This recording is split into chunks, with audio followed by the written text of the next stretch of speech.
d'être aujourd'hui à cette tribune en ce jour de fête nationale, un jour qui est toujours si particulier pour honorer notre histoire, pour affirmer notre identité et pour affirmer nos valeurs.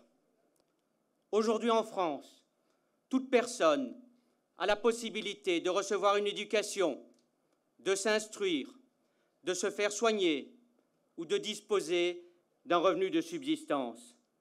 Ces principes reposent, et il faut encore le dire, sur l'idée que les Français, que nous sommes un des peuples les plus généreux et les plus ouverts au monde. Toutefois, cette générosité n'a pas de sens, elle n'est pas guidée par une âme. Cette âme, c'est la fierté. La fierté d'appartenir à une communauté nationale, riche d'une belle histoire. Et ici, c'est la fierté d'être français. Les événements récents ont montré que des hordes, en colère, s'attaquent à nos mairies, à nos bâtiments publics, à nos commerces et déclenchent des crimes et délits dans nos villes. Alors osons le dire, que si la France est généreuse, cette générosité n'est pas une faiblesse, que cette générosité n'est pas un distributeur automatique de droits et que cette générosité ne doit pas être à la disposition de ceux qui refusent de respecter nos lois. Exprimons notre reconnaissance et notre gratitude à nos forces armées, aux sapeurs-pompiers, aux anciens combattants présents pour leurs engagements. Je veux avoir une pensée pour les policiers, les gendarmes, que nous aimons, et nous disons ici tous ensemble que c'est une stupidité invraisemblable que de porter des slogans tels que « la police tue ». Être français, c'est voir grand. Et voir grand est un principe de vie français.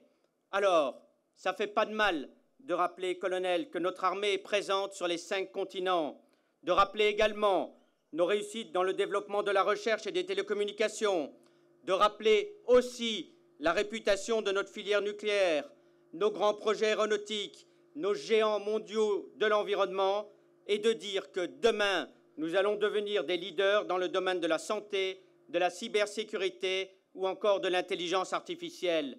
Et rappelons aussi que depuis des siècles, le génie français s'est déployé à travers le monde et aujourd'hui encore à travers l'industrie du luxe, les arts, la gastronomie, l'aéronautique, le cinéma, la conquête de l'espace. La France reste toujours au firmament des nations qui comptent, qui influent et qui pèsent sur le destin du monde. La France et le peuple français est un peuple exceptionnel. Apprenons à notre jeunesse cette histoire. Et qu'une société ne vit aussi que sur des valeurs fortes. Et ces valeurs, en France, ce sont les valeurs de 1789 et celles de la République. Le mérite, la laïcité, une société de droit, mais aussi une société de devoir. Et nous avons la chance, nous en avons vu défiler, d'avoir parmi nous aussi des jeunes générations de patriotes, à qui j'ai remis récemment aussi à Saint-Raphaël le passeport du civisme. Mais je remercie aussi toutes les associations présentes, leurs représentants, les associations patriotiques qui sont à chacune de nos commémorations et qui perpétuent avec nous inlassablement ce travail pour nous construire un destin commun. C'est pour cela que cette année, nous avons décidé que notre ville serait pavoisée aux couleurs de la France. Tous les bâtiments publics de Saint-Raphaël ont été recouverts d'un drapeau bleu, blanc, rouge et plus de 750 drapeaux ont été offerts pour orner les habitations aux couleurs de notre nation. Et c'est pour montrer que nous sommes fiers d'être Français que nous avons souhaité aujourd'hui que la fête soit belle, une fête qui soit à la hauteur de nos ambitions. Il faut conserver cette tradition populaire. Et c'est pourquoi nous avons souhaité ce soir l'organisation d'un grand bal, suivi d'un feu d'artifice commun entre nos 2 villes sœurs pour célébrer dans la joie et dans le partage ce jour de fête nationale. Et pour terminer, quel plus beau symbole pour nous rassembler que d'être ici, face à l'immensité et à l'horizon de la mer.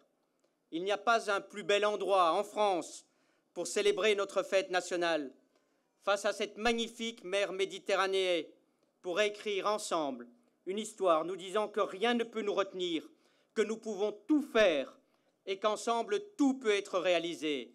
Nous devons nous dire ici que notre destin est entre nos mains, que l'avenir est notre ligne de mire et le meilleur est encore à venir. Avec cette conviction, non pas cette conviction, cette certitude que la France a un grand peuple, avec le rêve de grands espoirs, avec le sentiment qui nous lie tous, la fierté d'être français, il ne nous reste donc plus, pour terminer, qu'à fêter dignement ce 14 juillet en entonnant avec tout notre cœur notre hymne national. Vive la République et vive la France!